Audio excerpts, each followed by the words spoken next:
சீக்கிரம் ஆகாரம் பண்ணிடுவா. வாழ்க்கைக்கு the centre of the life அப்படிங்கிறது ஸ்பிரிச்சுவாலிட்டி. வாழ்க்கையுடைய ஆதாரம் சாரம் என்னன்னு கேட்டால் ஆன்மீக வாழ்க்கை தான் சாரம். அதுக்காக தான் நமக்கு லௌகீக வாழ்க்கையே இருக்குதுன்னு நினச்சிட்டு இருந்த ஒரு காலம் உண்டு. சம்சாரங்கிறது லௌகீக வாழ்க்கைங்கிறது தனி, தெய்வீகங்கிறது தனி. அப்படி இல்லாமல் சரி பாக்கியம் இருக்கிறவா எல்லாத்தையும் தியாகம் பண்ணிட்டு பகவானே கதின்னு போயிட்டா அப்படிலாம் இருக்க முடியல. பரவாயில்ல, குடும்பத்தை இருந்துட்டு இருந்தாலும் பகவானை பிடிச்சிக்கலாம். ராமகிருஷ்ணன் சார் சொல்லுவார், குடும்பத்தில் இருக்கியா பரவாயில்ல, ஒரு கையில் பகவானோட சரணத்தை பிடிச்சிக்கோ, ஒரு கையால் லௌகீக காரியத்தை பண்ணு. ஒரு நேரத்தில் அந்த கமிட்மெண்ட் முடிஞ்சுடுத்து அப்படின்னு நினச்சிட்டேன்னா ரெண்டு கையும் பிடிச்சுடும் அங்கே சுவாமிகிட்டேங்கிறார். அது முடிய மாட்டேங்கிறதே.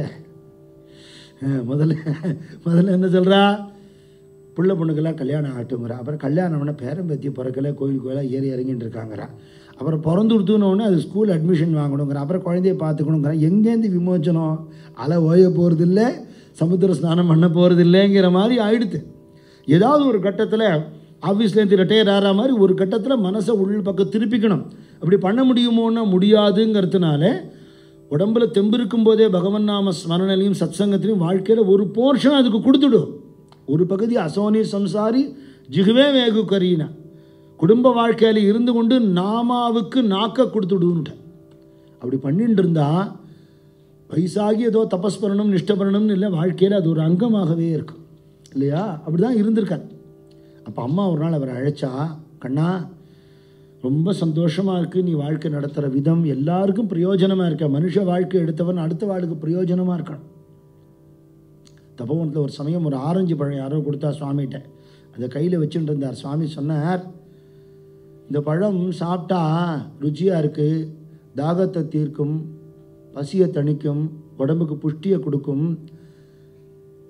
இந்த கொட்டையெல்லாம் தூக்கி போட்டுட்டா அதுவும் முளைச்சி திருப்பி செடியாகி மரமாயிடும். ஒரு ஓரறிவு இருக்கக்கூடிய செடியில் இருக்கிற ஒரு பழமே இவ்வளோ பிரயோஜனமாக இருக்குன்னா 6 அறிவு இருக்கிற மனுஷன் எவ்வளோ பிரயோஜனமாக இருக்கணும். சமூகத்துக்கு பிரயோஜனப்படணுமே. பகவானை தனியாக பார்க்காதேங்கிற, பகவானையும் பார், கோவிலுக்கு போ, பாக்கி பேருக்குள்ளேயும் பகவானை பாருங்கிறா. அத்தனை பேருக்கு கபில வாசுதேவர் தேவகூதிக்கு பாகவதத்தில் சாங்கி யோகத்தில் இது உபதேசமாகவே சொல்கிறேன். கோவிலுக்குள்ளே இருக்கிற என்னை கும்பிட்றதுக்கு வராமல் வாசல்லையே நான் ஏழையாக உட்காந்துருக்கேன், என்னை பார்க்காம போகிறாங்க. அது சாதுக்கள் அதுதான் நம்ம கற்றுக் கொடுக்குறான். எல்லா இடத்துலையும் பகவான் இருக்கான்ங்கிறது தத்துவம், சர்வம் பிரம்மமே வரும் தத்துவம் இல்லை, அது அனுஷ்டானம்னு கற்றுக் கொடுக்குறேன். அம்மா சொன்னா இப்படியெல்லாம் நீ இருக்கே ரொம்ப சந்தோஷம், ஆனால் நம்ம குடும்பத்துக்குன்னு ஒரு வழக்கம் இருக்கடா கண்ணா, அது நீ இத்தனை வருஷம் பண்ணலை.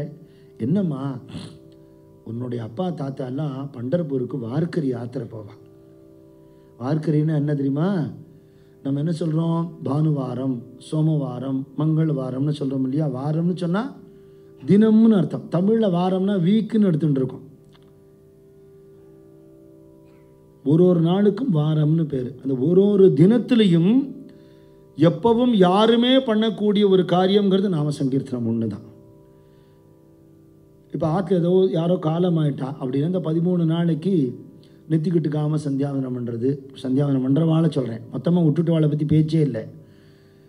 நெத்திக்கிட்டாமல் பண்ணுறது, ரொம்ப சாங்கோபாங்கமாக பண்ண, சுருக்கமாக பண்ணுறது, ஆற்று பூஜைங்கிற மாதிரி ஒன்றும் இல்லை. 13 நாளுக்கு அப்புறம் சுபஸ்வீகாரம் ஆனதுக்கப்புறம் பண்ணுறது அப்படின்னு இருக்கு இல்லையா? சுபமான ஒரு விஷயமோ அபரமான விஷயமோ எந்த தீட்டு நேர்ந்தாலும் இன்னது கிடையாதுன்னு வர்ஜம் இருக்குது. ஆனால் நாம சங்கீர்த்தனத்துக்கு எந்த நேரத்திலையும் சொல்லலாம். யார் வேணால், ஸ்திரீ புருஷ பேதம் கிடையாது, குளிச்சான் குளிக்கலைங்கிற நியமம் கிடையாது, மடி ஆச்சாரம் கிடையாது. இப்படியெல்லாம் இருந்து நாம சொல்ல சொன்னால் ஜனங்கள் கட்டுப்பட மாட்டாளோ அப்படின்னா இல்லை, இதை சொன்னால் தான் அவன் திருந்துவா, வேறு வழியே கிடையாது. அப்படி பஜனை பண்ணிட்டு ஒரு நாளும் ஒரு வாரம் கறி வாரக்கறி ஒரு நாளும் விடாமல் பண்ணக்கூடிய நாமகீர்த்தனம் பண்ணி கொண்டு எவ்வளோ வசதி இருந்தால் கூட ஒரு வண்டி வச்சுட்டு போகாமல் நடந்து போகணும். பாத யாத்திரைங்கிறது ஒரு திருப்பதிக்கு எத்தனை பேர் பாத யாத்திரை வரல? ஏழை பாழைகளா இல்லையா? பங்குனி உத்தரத்துக்கு பழனிக்கு போகிறா, பாத யாத்திரை போகிறா. ஏழைகளும் போவா, பணக்காராலும் போவா. இன்னும் இந்த காலை கொடுத்துருக்கே பகவானே, இந்த காலால் உனக்கு பண்ணக்கூடிய ஒரு சேவைன்னு நடந்து போவான் இல்லையா? உடம்புல இருக்கிற ஒரு அங்கமும் பகவானுக்கு பயன்படணும்னு தான் தலையே நீ வணங்காயின்னு அங்கமால் எழுதினார் அப்பர் சுவாமிகள். ஒரு அங்கமும் ஈஸ்வர சேவைக்கு பகவானோட கைங்கரியத்துக்கு பயன்படணுங்கிறதுக்கு தானே எழுதினார். அப்படி நடந்து பண்டர்பூர் போயிட்டு வா, சுவாமியை தரிசனம் பண்ணிட்டு வா. இந்த நியமத்தை நான் சொன்னேன்னு ஒரு தூரம் போயிட்டு வரதோடு இல்லாமல் விடாமல் பண்ண. ஏகாதசி போகிறவா உண்டு, அவ்வளவெல்லாம் முடியலே அப்படின்னா ஆஷாட சுத்த ஏகாதசி அன்னைக்கு கார்த்திகை ஏகாதசிக்குமா போவா. அந்த 2 நியமத்தையாவது விடாமல் இருக்கணும். எல்லா ஏகாதசிக்கும் போனால் ரொம்ப நல்லது. வாழ்க்கையில் எப்போ பார்த்தாலும் பொண்டாட்டி பிள்ளை பணம் காசு சொத்து பதவி சரீர சுகம்னே வாழ்ந்துவிடப்படாதுடா. இதெல்லாம் ஒரு நாள் நீர்க்குமிழி போயிடும். இதை தாண்டின ஒரு ஆனந்தத்துக்கான மார்க்கம் சாதுக்கள் காட்டி கொடுத்துருக்கா, நம்ம முன்னோர்கள் பண்ணியிருக்கா. அதை நீ பண்ணணும்னு சொன்ன உடனே அம்மா சாஸ்திரம் அம்மா அப்பா தான் முதல் குருன்னு சொல்கிறது. பிரத்யக்ஷ தெய்வமும் அம்மா அப்பா தான் சொல்கிறது. தாயார் வாக்குலேருந்தே வந்துடுது. இதை நான் மீறி வேணும்னு அவசியம் போகிறேன். பன்றிபுரம் போகிறேன். அம்மா பன்றி க்ஷேத்திர மகிமையெல்லாம் சொல்லியிருக்கான். உலகத்தில் ஜனங்கள் எல்லாருக்கும் பேதம் இல்லாமல் ஒரே ஒரு விஷயத்தில் மட்டும் ஆசை உண்டு. அவள் எந்த ஊரில் பிறந்திருந்தாலும் எந்த பாஷை எந்த மதமாக இருந்தாலும் பேதமே இல்லாத ஒரு விஷயத்தில் அத்தனை பேருக்கும் ஆமாம் அப்படிங்கிற பதில் உண்டு.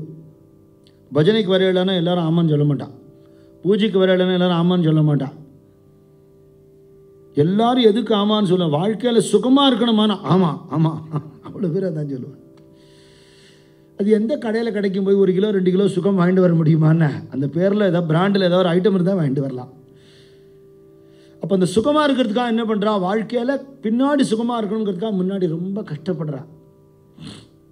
அவ்வளோ பரிசிரமப்பட்டு பணமோ காசோ பதவியோ என்ன சம்பாதிச்சாலோ இதனால் சுகமாக இருக்க முடியும்னு நினச்சால் இதை திரட்டி வச்சு இவள் அனுபவிக்கிற காலத்தில் ஒன்றும் அது எவனாவது கொண்டு போய்ட்றான், இல்லை இவாளை எவன் கொண்டு போய்ட்றான் இல்லையா. எல்லா புஷ்பத்துலேருந்து கஷ்டப்பட்டு தேனை சேகரிக்கிறது தேனி. அந்த பரிசிரமம் மனுஷனுக்கு இல்லை, மொத்தமாக சேர்த்து வச்சு எடுத்துன்னு போயிடறான். அப்போ சுகத்துக்காக கஷ்டப்படுறான் எல்லாரும். ஆனால் சுகத்துக்காக சுகப்படுற வழி ஒன்று இருக்குது. அது வெறும் ஆன்மீக மார்க்கம் மட்டும் இல்லை, இகலோகத்தில் இருக்கிற துக்கங்களையுமே இல்லாமல் பவசாகரத்தை இல்லாமல் பண்ண முடியும். சுகாசாட்டி கரிசி தளமள கரிசி தளமள சரித்து பண்டரிசி ஜாயி ஏಕವೇಳ பண்டரிசி ஜாயி ஏಕವೇಳ ಮಗತು ಅವಗಾಚ ಸುಖ ರೂಪ ಹೋಸಿ ಮಗತು ಅವಗಾಚ ಸುಖ ರೂಪ ಹೋಸಿ ಜನ್ಮೋ ಜನ್ಮಿಚೆ ದುಃಖ ವಿಸರಸಿ ದುಃಖ ವಿಸರಸಿ ಚಂದ್ರಭಾಗೆ ಕರಿತಾ ಏಕ ಸ್ನಾನ ಚಂದ್ರಭಾಗೆ ಕರಿತಾ ಏಕ ಸ್ನಾನ तुझे दोष पळती रानो रान दोष पळती रानो रान लोटांगण घालूनी महाद्वारी लोटांगण घालूनी महाद्वारी कान धरुनी नाचेन गरुड पारी कान धरुनी नाचेन गरुड पारी नाम मणे उपमा काय ध्यावी नाम मणे उपमा काय ध्यावी माझा विठोबान आला बल द्यावी माझा विठोबान आला बल द्यावी सुखासाठी करिसी तळमळ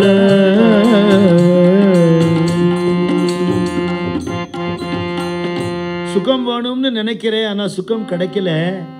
சுகத்துக்கு விதை போட்டு துக்கத்தை அறுவடை பண்ணுறேன். அப்படி இல்லாதபடிக்கு ஒரு வழி காட்டித்தரேன்.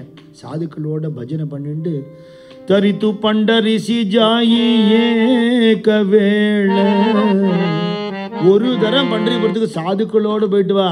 டூரிஸ்ட் கம்பெனியோடு போயிட்டு போயிட்டேன்னு கணக்கு சொல்லாத, சாதுக்களோடு போயிட்டு வா. சார் இவ்வளோ ரூபா கொடுக்குறோமே எத்தனை கோவில் காட்டுவான்னு கேட்காத, அந்த ஊரில் எத்தனை நாள் இருப்போம்னு கேளு. அணு அணுவா அனுபவி பாண்டுரங்கனே, அணு அணுவா அந்த க்ஷேத்திரத்தை அனுபவி.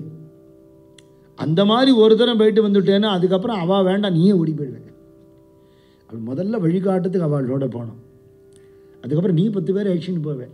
அது என்ன பண்ணும்னா அங்கே போனால் அங்கே ஒரு சொரூபம் இருக்குது. சுகங்கிற வார்த்தைக்கு நிஜமான அர்த்தம் அங்கே நிற்கிறது. அத்தனை சுகத்தையும் திரட்டின ஒன்று அங்கே நிற்கிறது. பிரம்மானந்த சுகம் அங்கே நிற்கிறது. இடுப்பில் கையை வச்சுண்டு அவனை பார்த்துட்டேன்னா அவன் என்ன பண்ணுறான்? ஒன்றும் பண்ணுறதில்ல, நம்மளை தனக்குள்ளே இழுத்துண்டு தன்னை நமக்குள்ளே வச்சுட்டு அனுப்பிச்சுடுறான். கோவிலில் போய் தேங்காவோ அர்ச்சனையோ கொடுத்தோம்னா என்ன பண்ணுறான்? உடச்சிட்டு ஒரு தேங்காய் முடியாது வருது, ஒரு தேங்காய் முடியாது நம்ம கொடுத்துருவாள் இல்லையோ. அந்த மாதிரி என்ன பண்ணுறான் பகவான்? நமக்குள்ளே அவனை வச்சு நோடுறான், நம்மளை அவனுக்குள்ளே வச்சு நோடுறான், டிரான்சாக்ஷன் பண்ணி அனுப்பிச்சுடுறான். ஜென்ம ஜென்மாவா இனிமேல் பாபங்களே இல்லைங்கிற நிலைமை வந்துவிடுறது. அது அனுபவிச்சாதான் தெரியும். இவ்வளோ பெரிய விஷயம் நடக்கிறது. மகாலாப புகா சாட்டின்னு துக்காராம் மகாராஜ் பின்னாடி செலவில்லாத அற்புதமான வழின்னு சந்திரபாகை கரித்தான் ஏகஸ்நான. அங்கே ஒரு தினம் ஸ்நானம் பண்ணினா போகிறோம், எத்தனை தோஷங்கள் இருந்தாலும் பறந்து போயிடும். பகவான் திருக்கோவில் இருக்கக்கூடிய இடத்துக்கு எப்படி போகணும்னா, பகவானே சாதுக்களோடு நடந்து போன இடம், பாகவதாள் பாதம் பட்ட இடம், ஆதிசங்கராச்சாரியாலேருந்து ஞானேஸ்வர் மாவிலிருந்து அத்தனை மகான்கள் நடந்த இடம். விட்டலே அவள் பின்னாடி குதிச்சு குதிச்சு பஜனை பண்ணி நடம். இந்த இடத்துக்கு நான் எப்படி போவேன் அப்படின்னு உருண்டு லோட்டாங்கன காலுனி மகாத்வாரி. அங்கே போய் பாண்டவன்கிட்ட காதை பிடிச்சின்னு பிள்ளையார் இருக்க தோப்புக்கரணம் போடுறது மாதிரி கான தருணி நாச்சேன கருட பாரு. இந்த க்ஷேத்திரத்துக்கு சமமாக உப்பமையாக வேறு எதை சொல்லிட முடியும்? நான் எங்கள் பண்டரி தான் அப்படின்ற நாமதேவர். எங்கள் ஊரியா அப்படிங்க. இந்த மாதிரி க்ஷேத்திரத்தையும் இப்போ ஏற்பட்ட சுவாமியும் பார்த்தா என்ன பண்ண முடியும்னா, எல்லாரும் வந்து ஓஹோ பாண்டரங்கா உன்ன மாதிரி அழகு யாரும் இல்லை அப்படின்னு சொல்லி உனக்கு கண் போட்டுட்டு போகிறது திருஷ்டி கழிக்கிறேன். இந்த அபங்கங்கள்லாம் கேட்டு தெரிஞ்சுண்டு அம்மாட்ட மார்க்கம் தெரிஞ்சுண்டு போகிறார். தரிசனத்துக்கு வழி சொல்கிறார் துக்காராம் மகாராஜ். பின்னாடி இவருடைய 7 தலைமுறைக்கு அப்புறம் 8ஆவதா வரக்கூடிய துக்காராம் மகாராஜ். धन्य जालो हो संसारी आमी देखिली पंढरी कुरुक्षेत्र प्रदक्षिण भेटू संत साधु जन भेटू संत साधु जन चंद्रभागे करू स्नान पुंडलीकाचे दर्शन पुंडलीकाचे दर्शन उभे रागू गरुड पारी डोळे भरुनी पाहू हरी डोळे भरुनी पाहू हरी तुकामने मानवंती महालाभ तुकासाठी महालाभ तुकासाठी धन्य झाले हो संसारी आम्ही देखिली पंढरी आम्ही पांडुरंग पांडुरंग पांडुरंग पांडुरंग पांडुरंग पांडुरंग पांडुरंग पांडुरंग पांडुरंग पांडुरंग पांडुरंग पांडुरंग पांडुरंग पांडुरंग पांडुरंग पांडुरंग पांडुरंग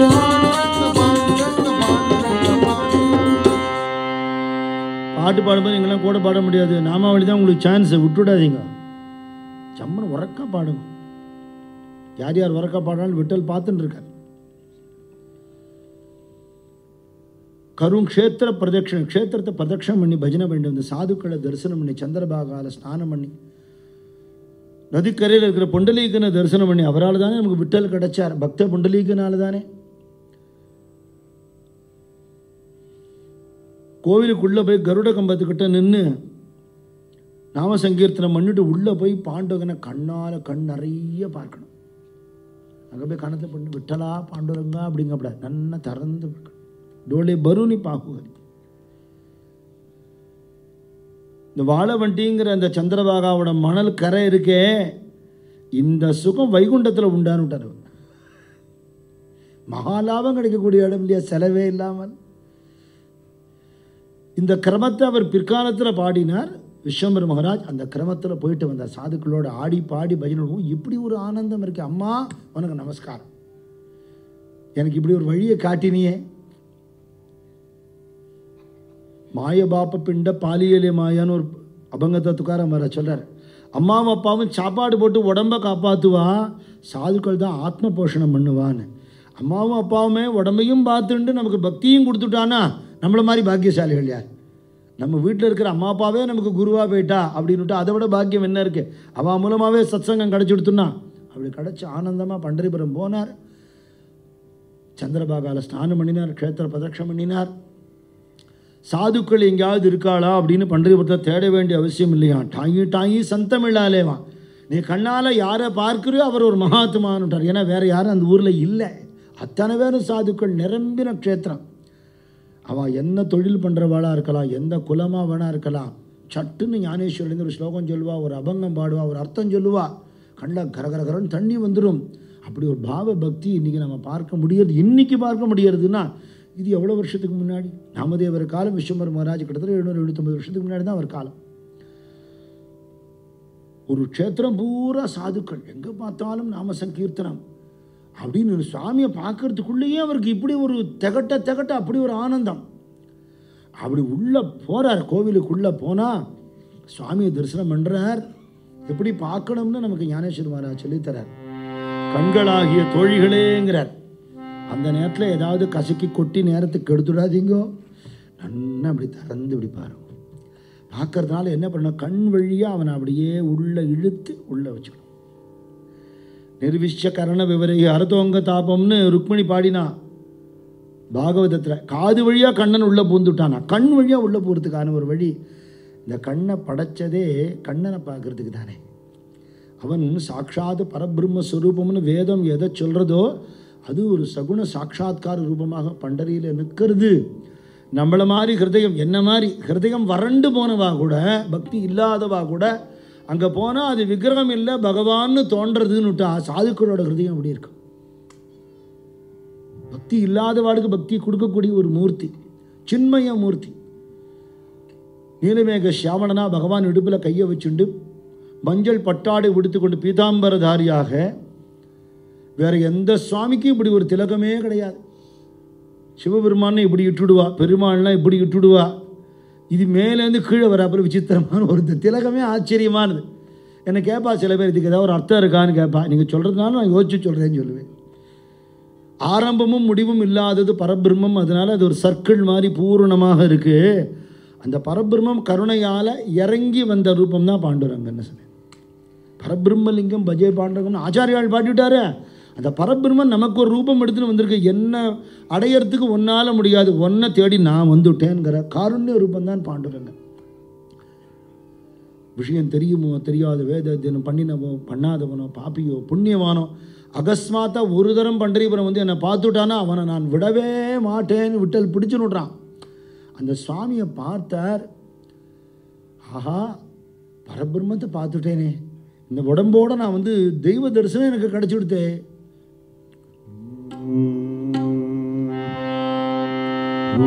रूपपाहता रोचनी रूपपाहता रोचनी सुख जाने वो साजनी सुख जाने वो साजनी रूपपाहता रोचनी रूपपाहता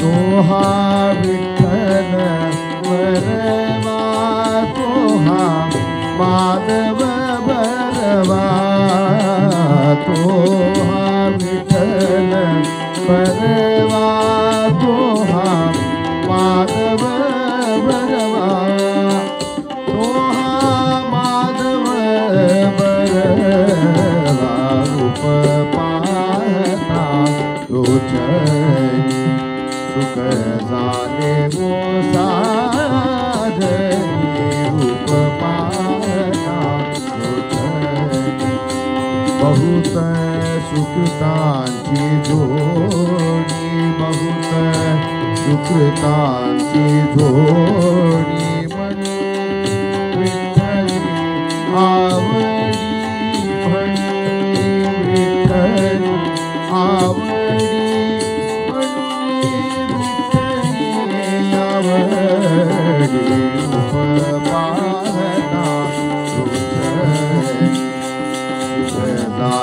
वो साधनी रूप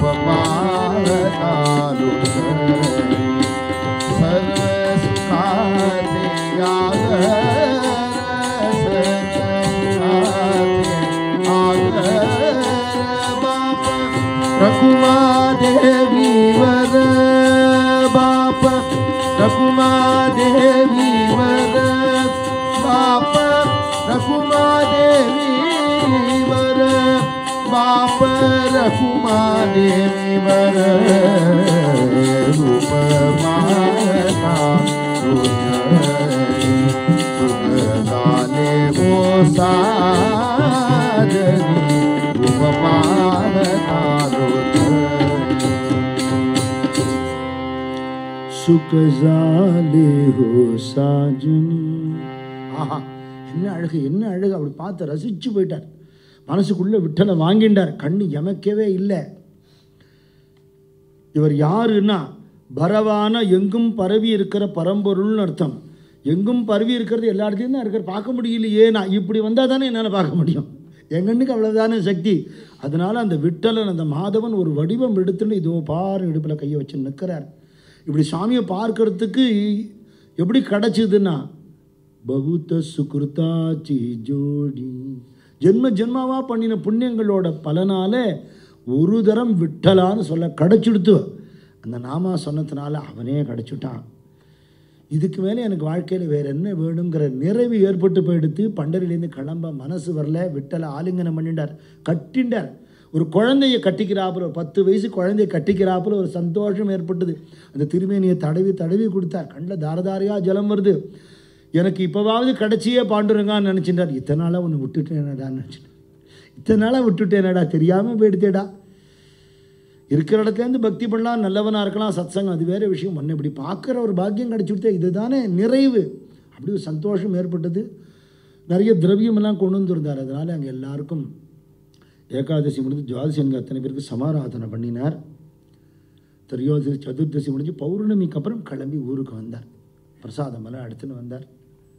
அம்மா காலை கட்டின்னு ஓன்னு எழுதார். ஏண்டா என்ன ஆச்சுன்னா, அம்மா இந்த ஆனந்தம் தாங்கலைம்மா, எனக்கு தாங்க முடியல, அப்படி ஒரு ஆனந்தம்மா. உனக்கு எத்தனை நமஸ்காரம் பண்ணாலும் தகும், எனக்கு பண்டரிபுரத்தை காட்டிட்டியே. இப்போ ஏற்பட்ட க்ஷேத்திரம்மா, அது அலௌகீகமான க்ஷேத்திரம், பூமி சம்பந்தப்பட்டதே அல்ல. எப்பேற்பட்டவனுக்கும் பக்தி உண்டாக்கக்கூடிய க்ஷேத்திரமாம்மா. பகவானை சாட்சாது விட்டல் நான் பார்த்தேம்மா. அப்படியே அழறார். அவம்மா சந்தோஷப்பட்டா. நானும் உங்கள் அப்பாவோடலாம் போயிருக்கேன்டா, வயசாகிடுத்து, இப்போ போக முடியல. நம்ம பரம்பரையில் இந்த வழக்கம் விட்டு போயிடுறார். ஒரு தரமாவது பண்டரிபுரத்துக்கு வார்க்கர் யாத்திரை போயே ஆகணும், நடந்து ஒரு தரமாவது. வருஷம் பஸ்ஸுலேயோ ட்ரெயின்லேயோ ஃப்ளைட்லேயோ அவசியம் போய் ஆகணும், விடவே விடாது. எப்போ நிறுத்துகிறோமோ அப்போ ஹிருதயம் வறண்டு போயிடும். அப்பப்போ அந்த ஹிருதயம் வரலாமல் இருக்கிறதுக்காக விட்டல தரிசனம், விட்டல ராம ஸ்மரணம் அவசியமாக வேணும். ஒரு சமயம் என்கிட்ட யோகி ராம்சூர்குமார் சுவாமியோடைய பக்தரும் பெரிய எழுத்தாளருமா இருந்த மறைஞ்ச பாலகுமாரன் சார் எனக்கு ரொம்ப நட்போட பழகுவார். என்கிட்ட என்னை ஒரு தடவை கேட்டார், அது என்ன தமிழ்காரனாக இருந்துன்னு இந்த ஊரில் இருக்கிற எல்லாத்தையும் விட்டு நீ அங்கே போய் பாண்டரங்கனையும் அந்த மகாராஷ்டிரா சாதுக்களையும் பிடிச்சிட்டு இருக்க, நம்ம ஆழ்வார்கள் நாயன்மார்கள் சொல்லாதவா என்ன பெருசாக சொல்லிவிட்டா அப்படின்னு கேட்டார். அப்படி இல்லை சார், எல்லாருமே பக்தாள் தான். நம்ம ஊரில் சைவம் வைஷ்ணவம்னு ஒரு பேதம் இருக்கு. வாஸ்தவத்தில் இருக்கிறது ஒரு தெய்வம் தான், அதுதான் பல ரூபங்கள் எடுத்துட்டு இருக்குன்னு தான் எல்லா பெரியவாளும் சொல்கிறா. அந்த தத்துவத்தை நாம் ஏற்றுண்டா கூட அத்தனை தெய்வத்தையும் ஒரு ரூபத்தில் வழிபடுற சாமர்த்தியம் நமக்கு தெரியலையே.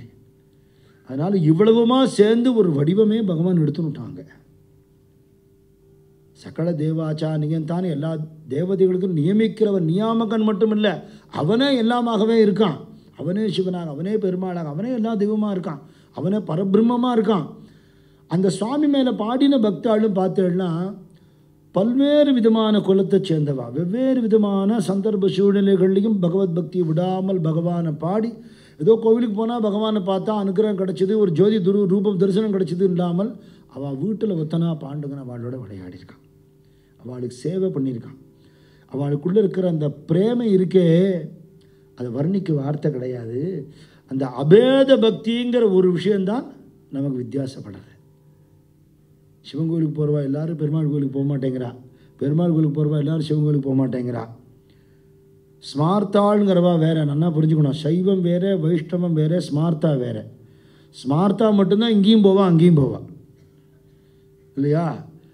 மகாவிஷ்ணு மட்டும்தான் மோட்சம் கொடுப்பார் அப்படின்னு அவா சொல்ல, சிவபெருமான் மட்டும்தான் மோட்சம் கொடுப்பாருப்பா. இவா என்ன சொல்கிறான்னா, சத்சங்கத்துக்கு வா உனக்கு மோட்சம் கிடைக்கும்னு சொல்லு. சத்சங்கத்துக்கு வா, பகவன் நாமாவை சொல்லு, பேதம் இல்லாமல் பகவன் நாமாவை சொல்லு, எல்லார்ட்டையும் பகவானை பார் அப்படிங்கிற அந்த தத்துவம் கொஞ்சம் வித்தியாசமாக தானே படுறது அப்படின்னு அவருக்கு நான் பதில் சொன்னேன். அப்படி போயிட்டு வந்து அம்மாட்ட அத்தானே சந்தோஷப்பட்டு, இத்தனை நாளாக கிடைக்காது எனக்கு கிடைச்சிடுத்துன்னு. அதுக்கப்புறம் என்ன ஆச்சுன்னா, நீ ஒரு தரம் போயிட்டு வான்னு தானே சொன்னாம்மா. அதுக்கப்புறம் அவரை நிறுத்த முடியல. திருப்பி போக ஆரம்பித்தார். மாதத்துக்கு ஒரு தினம் போனார். அப்புறம் இது 2 ஏகாதசி வருது மாதத்துக்கு, அதையும் விடுவானே அப்படின்னு ஒரு ஏகாதசிக்கும் பண்ணுற யாத்திரை நான் எடுத்து வாழ்க்கையில் மற்றதெல்லாம் நிர்வாகம் பண்ண வேண்டிய அவசியம் அவருக்கு இல்லாமல் போயிடுத்த. பகவான் என்ன பண்ணினா, நீ என்னையே நினச்சிட்டு இருக்கிறத உன் குடும்பத்தை நான் எப்படி விடுவேங்கிறான் பகவான். கீதையில் அதானே சொல்லியிருக்கார், என்னையே யார் வேறு சிந்தனை இல்லாமல் நினைக்கிறாளோ அவள் யோகக்ஷேமத்தை வகிக்கிறேன்னு, அது சத்தியம்தானே. அப்போ வாழ்க்கையில் ஒரு குறைச்சல் நிறைவாக இருந்தது. அவர் எல்லாரும் ஆச்சரியப்பட்டார், இத்தனை நாளாக வந்து இப்படி இல்லையே, அவர் இப்படி பாண்டுறங்க பைத்தியம் முடிச்சுடுத்தா, அவருக்கு இப்படி போகிறாரு. அம்மாவை பார்க்கறதுக்காக தேவுக்கு வருவார், திருப்பியும் கிளம்பி போயிடுவார். நிறைய பேர் அழிச்சுட்டு போவார். நீங்கள் ஒரு தரம் வாங்க, என் கூட வாங்க, வந்து பாருங்க எப்படி இருக்குன்னு பாருங்க. இந்த விவகாரம் இருக்கவே ஓயாது. நானும் பண்டரிபுரம் போகணுன்னு நினச்சின்னு இருக்கேன் சார். அவளை வர வேண்டான்னு யார் தடுத்தா? இல்லையா? வர வேண்டான்னு யாராவது சொன்னாளா? இல்லையே. டிக்கெட் புக் பண்ணுவா, கிளம்புறத என் யாத்திரைக்கு நான் வருஷம் பண்டரிபுரம் கூட்டின்னு போகிறேன் இல்லையா, யாத்திரை கிளம்புறதுக்கு முன்னாடி ஃபோன் பண்ணுவாள், கொஞ்சம் லேசாக தலைவலிக்கிறாப்புல இருக்கேன், நான் டிக்கெட் கேன்சல் பண்ணலான்னு பார்க்குறேன். இதை உடம்பு முடியலன்னு லௌகீகமாக ஒரு விஷயத்தை விட முடிகிறதா? மாத்திரையை போட்டுண்டாவது போயிடுற மாதிரி எல்லா இடத்துக்கும். நான் பதில் என்ன சொல்லுவேன், பாண்டுரங்கன் காப்பாற்றுவார் நம்பிக்கை இருந்தால் வாங்க, நம்பிக்கை இல்லைன்னு கேன்சல் பண்ணிவிடுங்க, வர வேண்டான்னு. வந்தவா சொல்கிறா நிஜமாகவே உடம்பு முடியாமல் இருந்தது, சரியாக போயிடுத்து பண்டரிபுரம் வந்துன்னு தான் பதில் சொல்கிறாளே தவிர, வைத்திய ஏக பண்டரிராவன்னு துக்காராம் மகாராஜ் வைத்தியநாதனாக இருக்கார் அவர் சுவாமி. வாழ்க்கையில் அப்பேற்பட்ட ஒரு ஆனந்தத்தை அனுபவிக்காமல் இந்த ஜென்மாவை வியர்த்தமாக்கலாமோ? எல்லாரையும் அழிச்சுட்டு போனார். எல்லாருக்கும் பாண்டுரங்க பக்தி அவரால் உண்டானது. கொஞ்சம் வயசாகி தளர்ச்சி. பகவான் சொப்பனத்தில் வந்தான், விஸ்வம்பர் உன் பக்தியால் நீ என்னை கட்டி போட்டுட்ட, என்னை தேடி நீ வந்துட்டு இருக்க, உன்னை தேடி நான் வரேன்னு சொன்னான் பகவான். பாண்டவனை பிரிஞ்சு இருக்க முடியுங்கிற கற்பனை பண்ண முடியாது. ஜலத்திலேருந்து ஒரு மீன் எடுத்து போட்டால் எந்த கதியோ அந்த கதிக்கு ஆயிட்டார் அவர். அர்ச்சாவதார் ரூபத்திலேயே பகவானை சாட்சாத்தா அவரால் உணர முடிஞ்சது பாவ பக்தி இருந்ததுன்னா. அதுக்குன்னு ஒரு 3D கிளாஸ் ஒன்று விற்கிறது, பாவ பக்தின்னு பேர். அது போட்டுண்டா விட்டல் நேர தெரிவார் இல்லையா? அப்பர் சுவாமிகளோ சுந்தரமூர்த்தி சுவாமிகளோ கோவிலுக்கு போனால் பரமேஸ்வரனை லிங்க ரூபமாக பார்க்காம வர்ணிச்சிருக்கான், நேர பார்த்து வர்ணிச்சிருக்கான். கோவிலுக்கு போனால் அர்ச்சாவதார மூர்த்தி அவளுக்கு பிரகடனமாகும். காரணம் பாவ பக்தியோடு பார்க்குறா. அதுக்கான வழியை நமக்கு சொல்லிக் கொடுக்குறா. அந்த கிளாஸ் வாங்கி போட்டுக்கணும், அவ்வளோதான். செலவும் கிடையாது, ஃப்ரீ வேறு. கிளாஸு காசு வேறு கிடையாது. இவருக்கு 2 பசங்க உண்டு, ஹரிய முகுந்துன்னு 2 பசங்க உண்டு. அந்த பசங்க நல்ல பணக்கார வீட்டு பசங்கள்லாம் எப்படி, எல்லாரையும் நான் அப்படி சொல்ல மாட்டேன், பணக்கார வீட்டு பசங்களை சத்சங்கம் கிடைக்காதவா எப்படி இருப்பாளோ அப்படி இருக்காளோ. லௌகீக வாழ்க்கையே பிரதானமாக இருக்கா. ஒரு மருந்துக்கு கூட சத்சங்க நாட்டம் இல்லை. எல்லாம் சரியாக போயிடுவாங்க. பசங்க இப்படி தானே இருக்கா, சரியாக போயிடுவா, சரியாக போகாது. படிப்பு கொடுக்குற நேரத்தில் படிப்பு கொடுக்கணும், பணம் கொடுக்குற நேரத்தில் பணம் கொடுக்கணும். சத்சங்கம் கொடுத்தோன்னு சின்ன வயசுலேயே அது உள்ளே போனதுக்கப்புறம் பாக்கி எது வந்தாலும் பாதிக்கவே பாதிக்காது. அப்படி சத்சங்க ஈடுபாடு கொடுக்க வேண்டியது அம்மா அப்பாவோட கடமை. அவள் தான் பிரதம குருக்கள். அவள் தான். அதுக்கப்புறம் தான் ஒரு சத்குருன்னு ஒருத்தரை பார்க்க போகிறோம். அதுக்கப்புறம் தான் ஒரு சத்சங்கம்னு கிடைக்க போகிறது. அம்மா அப்பா தான் முதல் குரு. இதை மகாபெரிவாளும் சொல்கிறார். மகாபெரிவா சகோதரர் சிவன் சார்னு ஒரு பெரிய மகாத்மா இருந்தார், அவருக்கும் இன்றைக்கி ஆராதனை. அவரும் அதை தான் சொல்கிறார். முதல் குரு யாருன்னா அம்மா அப்பா தான் முதல் குரு. அவள் சத்சங்கத்தை கொடுக்க வேண்டியது அவள் கடமை. வெளி உலகத்துக்கு எக்ஸ்போஸ் ஆகிறதுக்கு முன்னாடி குழந்தைய கொடுத்துடணும். இந்த ஹரிமுகுந்த விஷயத்தில் இவர் பாண்டுரங்க பக்தி ரொம்ப பெருக்கெடுத்து ஓடி இருக்கிறதுனால ஹரிமுகுந்துக்கு சத்சங்கம் இல்லைங்கிறத பற்றி எல்லாம் தானே வந்துடுங்கிற மாதிரி இவருடைய தர்ம பத்னி அம்மாபாயும் இருந்துட்டா, இவரும் இருந்துட்டார். பாண்டுரங்கனை நேருக்கு நேரவே பார்த்துட்டார். ரச்சாவதார் ரூபத்தில் சாட்சாத்தாகவே பேசுகிறான். விட்டல் அவரோட பண்டரிபுரத்துக்கு போனான், அவரை கட்டிக்கிறான். தானே அவருக்கு குருவாக இருந்து ராமகிருஷ்ண ஹரிங்கிற தன்னுடைய மகாமந்திரத்தை விட்டலே விஸ்வம்பர மகாராஜ் உபதேசம் பண்ணினார். நீ தேகு போனால் அவரோட சன்னதி பார்க்கலாம். விஸ்வம்பர மகாராஜுக்கு தனி சன்னதியே இருக்குது. துக்காராம் மகாராஜ் வீட்டுக்கிட்டக்கே பகவானை நேர பார்த்துட்டானா அதுக்கப்புறம் அந்த பிரேம பித்து பிடிச்ச மனசால லௌகீக வாழ்க்கையில் ஒட்ட முடியல. பகவான் சொன்னார், நான் உன்னை தேடி வரேன்டான்னு சொன்னேன். இந்த பாட்டில் தானே பார்த்தோம். तोची साधू ओळखावा देव ते तेची जाणावा. அப்படி ஒரு சாது இருந்துட்டா வாழ்க்கையில் எது நேர்ந்தாலும் ஜேகா ரஞ்சலே காஞ்சலே, சுகமோ துக்கமோ நல்லதோ கெட்டதோ பகவானே நீ கொடுக்குற பிரசாதம், சுகமான பிரசாதம், திதிப்பு பிரசாதம் நீ கொடுத்தது. வாழ்க்கையில் நல்ல அனுபவங்கள், துக்கமான சம்பவங்கள் வருதா நீ கொடுக்குற உறப்பு பிரசாதம், ரெண்டும் பிரசாதம்.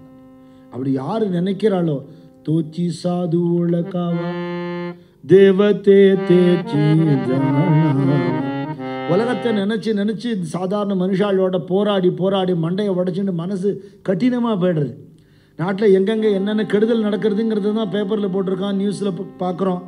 அப்போ அதெல்லாம் பார்க்க பார்க்க பார்க்க சைத்தன்ய மகாபிரபு சரித்திரத்தில் வரும் அவர் சிஷ்யாளுக்கு பண்ணுற உபதேசத்தில் ஒன்று சொல்கிறார், எந்த விஷயத்தில் நீ ஈடுபடுறையோ அது நல்லதோ கெட்டதோ அந்த விஷயத்தோட சூக்ஷ்மமான பரம அணுக்கள் உன் மனசில் பிரவேசம் பண்ணுறது. கெட்டதையே படிக்க கேட்க கெட்டவனாக ஆயிடுவேன். நீ தனியாக கெட்டவனை பண்ண வேண்டாம், அந்த மெசேஜ் ஒன்று அப்படி பண்ணிடும். நல்லதையே படிக்க கேட்க நீ நல்லவனாக ஆயிடுவேன். அதுதானே இன்டேக்கு தானே, மனசை மாற்றக்கூடியது இல்லையா? அப்போ இந்த சாதுக்கள் எப்படி இருக்கான்னா எது நடந்தாலும் பகவானோட செயல்னு இருக்கிறதுனால அவன் மனசு கடினமாக இல்லை, மென்மையாக. மிருது சபாஹ்ய நவநீத தைசே சஜ்ஜனாச்சே சித்த. மென்மையான, தூய்மையான, சீத்தளமான, பெண்மையான, திரவிக்கக்கூடிய வெண்ணெய் போல ஆயிடுது மனசு. அப்போ அந்த நவநீதம் மாதிரி மனசு ஆயிடுச்சுன்னா நவநீத சோரன் ஓடி வரத்தானே வருவான், வந்து இந்த மனசாகிய வெண்ணையை திருடுறதுக்கு வந்துடுவானே. அப்படி இருக்கிறவா யாரோ தோச்சி சாது உலகாவா தயாகரணே ஜே புத்ராசி தோச்சி தாசாணி தாசி. சாதாரண வேலைக்காராளாக இருக்கட்டும், வாழ்க்கையில் தாழ்ந்த நிலையில் இருக்கிறவாளாக இருக்கட்டும், பெத்த பிள்ளை பொண்ணுக்கிட்ட காட்டக்கூடிய அந்த அன்பை வாட்ட காட்டுவாங்க. இவாளை பற்றி தனியாக சொல்ல வேண்டிய அவசியம் இல்லை, இவா கீர்த்தி இனிமேல் வர்ணிக்க முடியாது. அவாதான் பகவான், பகவான் தான் அவா. அதான் சாதுக்கள். தன்னை அப்படியே தெய்வீக மயமாக மாற்றிண்டவா குணங்களால் அந்த நிலையில் இருக்கார் விஸ்வம்பர மகாராஜ். இப்போ பகவான் அவரை தேடி வரார். விஸ்வம்பர், உங்கள் ஊர் மாந்தோப்பில் நான் படுத்துட்டு இருக்கேன்னு அவருக்கு தரிசனம் காட்டிட்டு மறைஞ்சுட்டார். அப்படி ஒரு கனவு கண்டு எழுந்திருந்தார். விடியறதுக்கு இன்னும் கொஞ்சம் நேரம் இருக்குது. அம்மாபாயை கூப்பிட்டார் பொண்டாட்டியை. எனக்கு இப்படி ஒரு கனவாச்சு, திவ்ய சொப்பனம். அது கனவாக தெரியல, சத்தியமாக தெரிஞ்சுது. நான் போய் மாந்தோப்பில் பார்க்க போகிறேன். இருட்டி இருக்கேன்னு, வெளிச்சம் வரலையே, இல்லை தனியாக போல, ஊரில் 10 பேரை கூட்டிகிட்டு போகிறேன். சரி போயிட்டு வாங்க. எல்லாரும் தூங்கிட்டு இருக்கிறவா எல்லோரும் கதவையும் மடமடன்னு இடித்தார். போய் எல்லோரும் கூட வாங்க மாந்தோப்பில் போய். என்ன ஆச்சு மாந்தோப்பில், என்ன விசேஷம், ராத்திரி நேரம் என்ன பண்ண போகிறேன், வெடியிலையே, வெடிய போகிறது நட்சத்திர கழிச்சு. அங்கே என்ன விட்டல் வந்திருக்கார். என்ன ஒருத்தர் பார்த்துண்டா, வயசாகிடுத்து தூக்கம் வரமாட்டேங்கிறதுயா இந்த கிழவருக்கு, நம்மளையும் சேர்த்து படுத்துறதே. எனக்கு இப்படி சொப்பனமாச்சு, இத்தனை நாளாக நீ என்ன பார்க்க வந்த, உன்னை பார்க்க நான் வந்துட்டேன்டான்னு சொல்லி மாந்தோப்பில் படுத்துட்டு இருக்கான் சுவாமி. நீங்கள் அவரையே நினச்சிட்டு இருக்கீங்க இல்லையோ மாமா, அப்படி தான் தோணும். அதுக்கு போய் படுத்துக்கோங்க, போயிட்டு வாங்கண்ணா. அதெல்லாம் முடியாது, அது சத்தியம். ஆமாம் கனவு மாமா, அது சத்தியம். அது வாங்க, எல்லோரும் வாங்க. ஊர் பெரிய மனுஷன், தட்ட முடியாது. சில பேர் அவர் வார்த்தையை நம்புறா, சில பேர் என்னையா அந்த கிழவரா இருந்தார், ராத்திரி நேரம் படுத்துறாரு, இருட்டாக இருக்கு, தீவட்டி எடுத்துன்னு வாங்க. எல்லாரும் வரா. மாந்தோப்புக்குள்ளே அப்படி நுழையிறா. மாவிலை வாசனை, மாம்பூ வாசனை வருமோ இல்லையோ, அப்படி வரலையா. ஞானேஸ்வரர் அவச்சிதா பரிமளுன்னு ஒரு அபங்கம் பாடினார். விட்டல் வாசனை வருதான் மாந்தோப்புக்குள்ளே, பாண்டுரங்க வாசனை வருதான். அவனுடைய அர்ச்சாவதார திருமேனியில் என்ன சுகந்தம் வருமோ அந்த சுகந்தம் வருது. பார்த்தா வாசனை வருது மாமா, யாராவது ஏதாவது பொடி கிடி போட்டிருப்பா, ஒன்றத்தையும் காணுவேன். மாந்தோப்பு பூரா தீவட்டி எடுத்துன்னு பார்த்துட்டு வந்துட்டா, விட்டலை காணும். மாமா இல்லை மாமா, போகலாம் மாமா. இல்லை இல்லை இங்கே இருக்கான், எல்லா இடமும் தேடியாச்சு. அப்போ அவர் சொன்னார், விட்டல் எனக்கு கனவில் வந்தான் படுத்துட்டு இருக்கான்னு சொன்னதுனால எல்லாரும் அப்படியே விட்டலாகவே தேடினோம். நாம் அவன் எங்கே இருப்பான்னு சொல்ல முடியாது, பூமியில் கூட பார்க்கலாம்னார். பார்த்தா ஒரு இடத்துல மண் பறித்து மூடினது போல் இருக்குது, அது மேலே நிறைய துளசி தளம் போட்டிருக்கு, பகவானோட திருமேனியில் பூசக்கூடிய அந்த வாசனை பொடிகள்லாம் தூவிருக்கு. ஏன்னு பாரு, ஆச்சரியமாக இருக்கு. எடு எல்லாத்தையும். கைகளை பயன்படுத்தி எடுக்கணும், எந்த ஆயுதமும் உபயோகிக்கப்படாது. சிரமப்பட்டு தோண்ட வேண்டிய அவசியம் இல்லை. அப்படி பறித்த உடனே வர்ற அளவுக்கு மண் யாரோ உள்ள சாமியை வச்சுட்டு அப்போ போட்டு முடினாப்பில் இருக்கு. எடுத்து பார்த்தா உள்ளுக்குள்ளே ஜம்முன்னு பகவான் பாண்டுரங்கன் அர்ச்சாவதார மூர்த்தியாக விட்டலனும் ருக்மணியும் இடுப்பில் கையை வச்சுட்டு மந்தஹாச முகத்தோட குழந்தைகளா, குட்டி குழந்தைகளா 2 பேர். அவ்வளோ பார்க்குறதுக்கு அவ்வளோ அழகாக இருக்குது. சந்தோஷப்பட்டார். எல்லாருக்கும் ஆச்சரியம் தாங்கலை. உடனே சுவாமி எடுத்துண்டு அதுக்குள்ளே லேசாக வெளிச்சம் வந்துடுத்து. இந்திராணி நதிக்கரைக்கு வந்தால் சுவாமி வஸ்திரமெல்லாம் உடுத்திண்டே தம் அத்புதம் பாலகம்னு எப்படி வந்தாரோ அது மாதிரி ரெடிமேடாகவே இருக்கார்.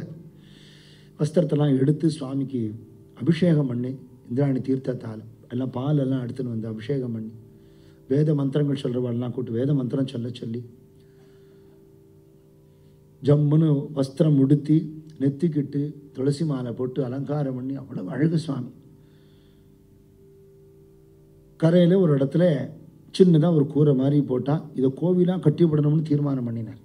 விடப்படாது இப்படியெல்லாம் சுவாமியை. பணம் காசு இருக்குது, உழைக்கிறதுக்கு மனுஷா இருக்கான், எல்லாத்தையும் சொல்லி கோவிலை கட்டணும் தீர்மானம் பண்ணி அற்புதமாக கோவிலை கட்டுட்டார். இன்றைக்கும் இந்த கோவில் இருக்குது, நமக்கு தேகுல பார்க்க கிடைக்கிறது.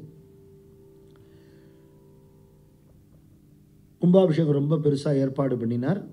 சம்பிரதாயமாக என்னென்ன முறைகளோ, நிறைய பேர் என்ன நினைக்கிறா, நாம சங்கீர்த்தன மார்க்கத்துக்கு ஒரு பிராதானியம் கொடுக்குற சம்பிரதாயங்களில் வைதிக தர்மத்தை கண்டனம் பண்ணுறான்னு நினைக்கிறா. கிடையவே கிடையாது. எந்த சாதுக்களும் சொல்லலை இல்லையா. வேதம்ங்கிறது பகவானோட சுவாசம், நாமங்கிறது பகவானே. ஒருத்தர் வேறே அவர் சுவாசம் வேறேன்னு இருக்க முடியுமா? அதனால் ரெண்டுத்துக்கும் சம மரியாதை உண்டு. என்ன வேதம் எல்லாரும் சொல்ல முடியாது, அதுக்கு அதிகாரம் உண்டு, யோக்கியதை உண்டு. நாமம் யார் வேணால் சொல்லலாம். வேதம் படித்தா உயர்ந்தது, அதோடு சேர்த்து நாம சொன்னால் அதை விட உயர்ந்தது. ஆனால் நான் இந்த குலத்தில் பிறக்கலையே, இல்லை பிறந்தும் பிரயோஜனம் இல்லாமல் இருக்கேனேன்னு வருத்தப்பட வேண்டாம். அத்தனையும் நாம கொடுத்துடுங்கிறது சத்தியம். இந்த ஜென்மா வீண் இல்லை, நீ இப்படி பண்ணிட்டேனே அச்சுச்சோ அப்படின்னு நினைக்க வேண்டாம். நாம அதை கொடுத்துடும்னா சாதுக்கள் சொல்கிறத தவிர வைதிக தர்மத்தை மறுக்கலை. அதனால் பிராமணாவை கூப்பிட்டு அவள் வேத மந்திரம்லாம் சொல்லி அவளுக்கெல்லாம் போஜனம் ஏற்பாடு பண்ணி கும்பாபிஷேகத்தை ரொம்ப நிறைவாக தடபுடலாக பண்ணினார்.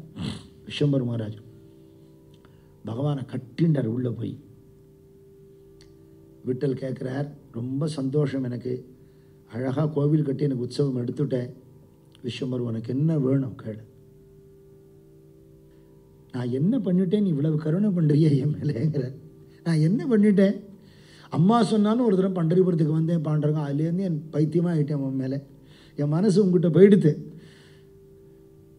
அதுக்கப்புறம் என்னை தேடி நீ இந்த ஊருக்கே வந்துட்டேன். இத்தனை ஜனங்களுக்கு தரிசனம் கொடுக்கறதுக்காக நீயே கோவிலை கட்டின்னு இங்கே உட்காந்துன்னுட்டேன். நானாக கட்டினேன், உனக்கு நான் பண்ண முடியுமா? இத்தனை கருணை காட்டுறியே, வரம் வேற தரேங்கிறியே, இவ்வளவையும் கொடுத்துட்டேன், இன்னும் ஏதாவது வேணுமான்னு கேளுங்கிறாப்புல. ஆனாலும் ஒரு வரம் கேட்கறதுக்கு இருக்குது. என்ன? எனக்கு வாழ்க்கையில் குறையே இல்லை, எப்பவும் நிறைஞ்சிருக்கு மனசு. ஆனால் பசங்க சத்சங்கத்துக்கு வரலையேங்கிறது இப்போ தான் தோன்றுறது. ஊரே திரண்டு வருது உன்னை பார்க்க, பிள்ளைகள் வரமாட்டேங்கிறா, கொண்டாட்டி வரா, பசங்க வரமாட்டேங்கிறா. அவள் பணம் காசு பதவி இந்த சரீர சுகமே பெருசுன்னு நினைக்கிறா. இது சாஸ்வதம் இல்லையே. பசங்கள்லாம் சொன்னால் கேட்குமோன்னா கேட்காதுங்கிறது தான் சாஸ்வதமான உண்மை. சில பேர் வீட்டில் தான் கேட்பா, உங்களுக்கு வயசாகிடுது, எங்களுக்கும் வயசானால் நாங்களும் வருவோம்னு சொல்லுவாள். காரணம் என்னன்னா, என்னுடைய இளம் வயசில் நான் நல்லவனாக இருந்தேன், இத்தனை சத்சங்கத்தை நானே அனுபவிக்கலை. என் வீட்டில் நான் பஜனை பண்ணியிருந்தால் தானே குழந்தைகளுக்கு அது தெரியும். சத்சங்கத்துக்கு நம்ம போகிறத குழந்தைகளை கூட்டின்னு போகிறதுங்கிறது ஒன்று. வரமாட்டேங்கிறா பசங்க, படிப்பு கிடிப்பு ஏதோ காரணம் சொல்கிறா வச்சுக்கோங்களேன். நம்ம நகர்ந்ததுக்கப்புறம் அந்த புஸ்தகம் கையில் இருக்குமா, ரிமோட் கண்ட்ரோல் இருக்குமான்னு ஈஸ்வரனுக்கு தான் தெரியும். நம்ம இந்த வரியால் இல்லைங்க, படிக்கணும், முக்கியமான ஒரு அசைன்மெண்ட் இருக்குன்னு கிளப்பிடுவோம். நம்மளை படிக்க போகிறாளா இல்லைன்னு தெரியாது. அதனால் என்ன, லீவு நாளில் வீட்டுக்கு பாகவதாளை கூட்டு வீட்டில் சத்சங்கம் வச்சோம். சத்சங்கத்துக்கு இவா வரலையா, சத்சங்கம் இவாளை தேடி வரட்டும் அப்படின்னா நான் பண்ணலை. அந்த குழந்தைகளுக்கு உன் மேலே பக்தி வரணும். அந்த பக்தினால் நீ அவளை ஆட்கொள்ளணும் பகவானே. ஒருவேளை அவள் பக்தி வரலேன்னா கூட அவளை கை விட்டுவிடாது. பக்தாளை நீ காப்பாற்றுவே. நீ பக்த பராதீனன்னு உனக்கு பட்டம் உண்டு, பக்த வத்சலன்னு பட்டம் உண்டு. உன்னை நினைக்கிறவாளை நீ சத்தியமாக காப்பாற்றிடுவேன். நினைக்காட்டாலும் இதுவரையிலும் நினைக்கல, அவளுக்கு நீ அனுகிரகம் பண்ணுன்னு வேண்டின்றார் பகவான். சரின்னு சொன்னார். ஒரு நல்ல நாளில் பகவான் அவரை தன்கிட்ட கூட்டுனுட்டார். சாமிகிட்ட போகிறதுங்கிறது பாக்கியம் தானே, அப்படி நினச்சிட்டா அது பாக்கியம். அப்போது அம்மாபாய் தான் இருக்கா. அப்பா ஏற்படுத்திட்டு போனதெல்லாம் விடாமல் நடக்கணும்டா குழந்தைகளா நீங்கள் போங்கன்னு. அதை கோவிலை கட்டிட்டு அருளியப்பா, நாங்கள் போய் தானே நடக்கணும், ஆள்லாம் இருக்கெல்லாம் தானே பூஜை நடக்கும், வேலைக்கு நடக்கிறது. அதெல்லாம் பார்க்குறதுக்கு எனக்கு இப்போ வயசு இல்லை. இன்னும் வாழ்க்கையில் இளமை இருக்குது, தெம்பு இருக்குது, அனுபவிக்க வேண்டிய போகியங்கள் எவ்வளவோ இருக்குது. ஏதோ ஒரு கல்லை கொண்டு போய் வச்சு விட்டு அது பாண்டுங்கன்னு சொல்லி தயிரை விட்டு பாலை விட்டு எதையோ அப்பா பண்ணிட்டு இருந்தார், நீ பண்ணிட்டு இருந்தா பின்னாடி வாழலாம் பண்ணிட்டு இருக்கா, பண்ணிட்டு போய் எங்களுக்கு ஈடுபாடு கிடையாதுன்னுட்டான். கோவிலுக்கு வரதே கிடையாது, சர்வதா வாக்கில் பகவன் நாமா வரதே கிடையாது. ஞானசீல மகாராஜர் அனந்த வாச்சால பரளத்தை கைசா கோபால பாவே ஹரிங்கிற, எந்த வாய் அரட்டை அடிக்கிறதோ அந்த வாக்கில் நாமா எப்படி வரும்னு கேட்டார். வாக்கில் எது குப்பை விஷயங்கள் வருதோ அந்த இடத்துல சுவாமி நாமா வராது. அதனால் பகவன் நாமா வர்றதுக்கான குவாலிஃபிகேஷன் என்னென்ன, வேண்டாது பேசாமல் இருக்கணுமா, அப்போ தான் நாமா வருவான். அந்த பசங்களுக்கு வரல. எங்கிட்டே சில பேர் கேட்டிருக்கான், அது எப்படி 2 மணி நேரம் நீங்கள் பஜனையில் உட்காந்து கேளுனா, உங்களுக்கு அவ்வளோதான் தெரியுமா, 24 மணி நேரம் கூட நாங்கள் உட்காருவோம், 48 மணி நேரம் கூட உட்காருவோம். அது ஒரு தனி ஆனந்தம், பசிதாக தூக்கமே தெரியாது. அதில் ஈடுபட்டுட்டால் அப்போ ஏற்பட்ட ஒரு ஆனந்தம் கிடைக்கும். இப்போ லௌகீக வாழ்க்கையிலேருந்து விலகிறது இல்லை, லௌகீக வாழ்க்கையில் ஈடுபடுறதுக்கான எனர்ஜியை அது கொடுக்கும். எனர்ஜைஸ் பண்ணி அனுப்பும், சாதாரண விஷயம் இல்லை. வந்துவிட்டால் தான் தெரியும். இந்த பசங்க வரல. அம்மாபாய் சொல்லிகிட்டே இருக்கா, கேட்கல. பசங்க ஒரு தீர்மானம் பண்ணினா என்ன, இந்த தேகு கிராமத்தில் என்ன இருக்குது, குக்கிராமம், ஒரு வசதி கிடையாது. புனேக்கு போயிடுவோம், சிட்டிக்கு போயிடுவோம், நகரத்துக்கு போயிட்டோம்னா அங்கே போய் ராஜாவோட சைன்யத்தில் சேர்ந்துடுவோம். ஏன்னா உருப்படியாக ஒன்றும் பண்ணலை, வேளைக்கு நன்னா சாப்பிட்டு இதெல்லாம் எக்ஸசைஸ் எல்லாம் பண்ணி உடம்பு நன்னா கரணகரணையாக வளர்த்துட்டு இருக்கா. தேமேன்னு யாராக போனால் கூட 2 அடி அடிக்கலாம் போல் கை தனவெடுக்கிறது. அதனால் யுத்தமெல்லாம் கற்றுனுட்டான். அதனால் போய் அங்கே ராஜாவோட சைன்யத்தில் போய் இருப்போம். ஒரு வீர தீரனோட ஜம்முன்னு வாழ்ந்து நன்னா ஒரு பேரோடு இருந்து பணம் காசும் கிடைக்க போகுது, உத்தியோகம் கொடுக்க போகிறான், இராணுவத்தில் சேர்ந்தால் எல்லா வசதியும் உண்டே அப்படின்னு. அம்மாட்ட எல்லாம் கன்சல்ட்டு பண்ணலை. வயசான வாழை போய் என்ன கேட்டுருக்கிறது, ஏதாவது வேண்டாம் பதில் சொல்லுவா, படாது வேண்டாம் கேட்க வேண்டாம். இவாளே தீர்மானம் பண்ணினா நிலபுரங்கள் சொத்து பத்தெல்லாம் விலை பேசிவிட்டான். அம்மா மாதிரி பூனேயில் ராஜாவோட சைன்யத்தில் வேலைக்கு சேரத்துக்கு ஏற்பாடு பண்ணிட்டோம், நம்ம வீடு காலி பண்ணிட்டு அங்கே போயிட போகிறோம். நீ என்னடா அப்படி பேசுகிறேன், நமக்கு நிலப்புறம்லாம் இருக்குதுன்னு சொல்லாத, இருந்ததுன்னு சொல்லு, எல்லாம் விற்றுட்டோம். நாங்கள் எல்லாம் பணமாக்கியாச்சு, அங்கே போய் வாங்கிக்கலாமா, இதை விட பிரமாதமாக வாங்கிக்கலாம், வீடெல்லாம் வாங்கிட்டு சௌக்கியமாக இருக்கலாம். இது விவசாயத்தில் சேத்த கட்டின்னு யாரும் எழுவா, அதெல்லாம் வேண்டாம். என்ன பண்ண போகிற, சைன்யத்தில் சேர போகிற 2 பேரும் சண்டை போட போகிறோம். எதுக்குடா, பரம்பரையாக நம்ம குலத்துக்கு அவ்வளவு தனம் இருக்குது, பரம்பரை தொழில் இருக்குது, எல்லாத்தையும் விற்றாச்சு. நம்ம கோவில் இருக்குடா, விட்டல் இருக்கா, என்ன பண்ணுறது, அதை யாரும் வாங்க மாட்டேங்கிறா. அது யாராவது வாங்கினா அவனை கூட விற்றுப்பிடலாம், அவன் யாரும் வாங்க மாட்டேங்கிறான். அது இருந்துட்டு போட்டு அப்பா பண்ணிட்டு இருந்தார். இல்லைடா அவன் நம்ம நீங்கள் 2 பேர் மாதிரி அவனும் ஒரு குழந்தைடா, அவன் எப்படிடா விட்டுட்டு வர்றது. அம்மா கல்லுக்கெல்லாம் 2 குழந்தைகள் இருக்கிறத கல்லை போய் குழந்தைன்னு சொல்லாத, கிளம்பி வா மரியாதையா. வயசான காலத்தில் உனக்கு யாரும் பண்ணுறது கிடையாது, நாங்கள் 2 பேரும் எங்கள் பொண்டாட்டிமாரோட கூட்டின்னு போயிட போகிறோம் அப்படின்னுட்டா உனக்கு யார் உதவி செய்வா. இந்த ஜனங்களை நம்பாதே, வள்ள செய்வான்னு சொல்ல முடியாதெல்லாம் வாங்கிப்பா, அவ்வளோதான். ஒரே குழப்பம். கோவிலுக்கு போனால் பகவான்கிட்ட சொல்லிட்டு வரணும் இல்லையா, பசங்களை விட முடியாது. வயசான காலத்தில் அவள் எழுப்புக்கு தானே போவேன்ருக்கு, ஒன்றும் பண்ண முடியலையே. பாண்டங்கன் சொன்னால், அந்த 2 பசங்க கூப்பிட்றா, நான் போகிறேன்னு என்கிட்ட வந்து உத்தரவு கேட்குறியே, நான் உனக்கு ஒரு பிள்ளை இல்லையா. ஆமாம் நீயும் பிள்ளை தான், அப்போ என்னை விட்டுட்டு எப்படி போவேன், என்னை குழந்தைன்னு சொல்லுவியே, என்னை விட்டுட்டு இப்படி போவேன். பாண்டுறங்க நீ எல்லா இடத்துலையும் இருக்கியேன்னா, அதெல்லாம் வேதாந்த தத்துவம். உனக்காக உன் வீட்டுக்காரனுக்கான அந்த ஊருக்கு வந்திருக்கேன், போவேண்டான்னு அவளை சொல்லு, தடுத்துடும், விபரீதம் வரும், வேண்டாம், என்னை விட்டுட்டு போக வேண்டாம். அர்ச்சாவதார மூர்த்தி இப்படி சொல்கிறதுன்னு சொன்னால் யார் நம்ப போகிறா, நம்ப மாட்டா. நாங்கள் போகத்தான் போகிறோம், நீ வர்றதுன்னா வா, இந்த கல்லை கட்டி நீ இங்கே இருந்தான். வேறு வழி இல்லை, என்னை மன்னிச்சுடு பாண்டுறங்கான்னு கிளம்பிட்டான். புனேக்கு வந்தாச்சு, வீடு வாங்கிட்டு சைன்யத்தில் சேர்ந்துட்டா. கத்தி சண்டையெல்லாம் போட்டெல்லாம் ப்ராக்டிஸ் பண்ணிக்கிறா, எல்லாம் பழக்கம். தெய்வ பக்தி இல்லாத வெறும் லௌகீக வாழ்க்கை, வேலைக்கு திங்கிறது, தூங்குறது, அரட்டடிக்கிறது, விதவிதமாக உடுத்திக்கிறது, ஊர் சுற்றுறது, இப்படி வாழ்ந்துட்டு இருக்கான். இவன் மனசு மட்டும், உடம்பு இங்கே இருந்தால் கூட மனசு மட்டும், சுவாமிக்கு வேலைக்கு யார் நைவேத்தியம் பண்ணாலோ, யார் கவனிச்சாலோ தெரியலையே, இந்த விட்டலுக்கு இன்றைக்கி என்ன நடந்ததுன்னு தெரியலையே அப்படின்னு ஒரு தாபம் இருந்துகிட்டே இருக்கு. பகவான் சொப்பனத்தில் வந்தான்,